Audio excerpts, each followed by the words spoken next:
اعوذ باللہ من الشیطان الرجیم، بسم اللہ الرحمن الرحیم۔ السلام علیکم۔ دیسی ٹریول بک میں تمام نئے آنے والے مہمانوں کو خوش آمدید۔ پلیز آپ سب میرے اس چینل کو سبسکرائب کریں، ویڈیو پسند آئے تو لازمی شیئر کریں اور بیل آئیکن کو آپ لازمی کلک کریں تاکہ میری ہر نئی آنے والی ویڈیو آپ کو سب سے پہلے ملے۔ آپ سب سے اس بات کی گزارش کی جاتی ہے کہ پلیز آپ ویڈیو کو شروع سے لے کے اینڈ تک لازمی دیکھیں تاکہ آپ کو ہر قسم کی انفارمیشن مکمل دی جا سکے۔ آج ہم آپ کو تتا پانی دریائے پونچھ کے کنارے کوٹلی سے 26 کلومیٹر کے فاصلے پر واقع ہے۔ تتا پانی گرم پانی کے چشموں کی وجہ سے مشہور ہے۔ یہاں دریائے پونچھ کا سبزی مائل شفاف پانی اپنے وسیع پاٹ میں بہت پرسکون انداز میں بہتا ہے۔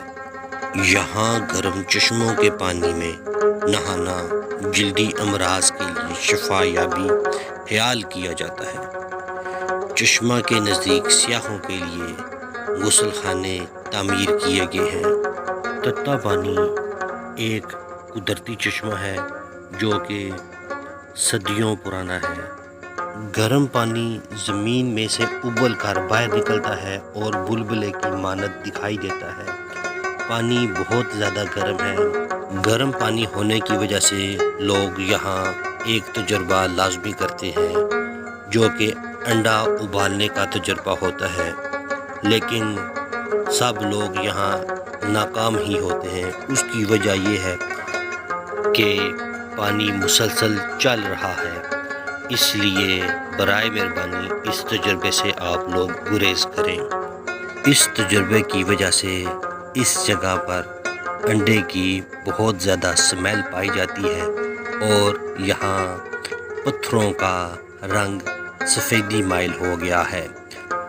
آپ سب سے گزارش کی جاتی ہے کہ برائے مہربانی آپ لوگ ان جیسی تمام تفریحی مقامات کی قدر کریں۔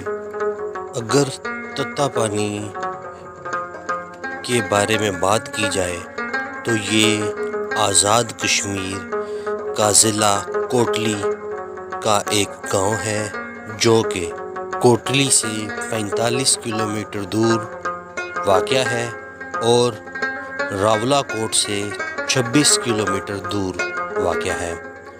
اگر ہجیرہ کے بارے میں بات کی جائے تو یہاں سے یہ 29 کلومیٹر دور ہے۔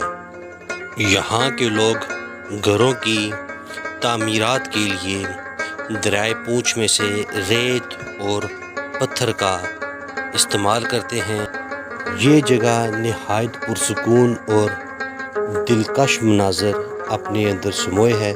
پہاڑی سلسلہ ہونے کی وجہ سے یہاں کی فضا بہت ہی پرسکون ہے۔ یہ علاقہ نہایت خوبصورت ہے اور سچ کہا جاتا ہے کہ کشمیر جنت ہے۔ اس کے ساتھ اپنے میزبان محمد شعیب کو اجازت دیں۔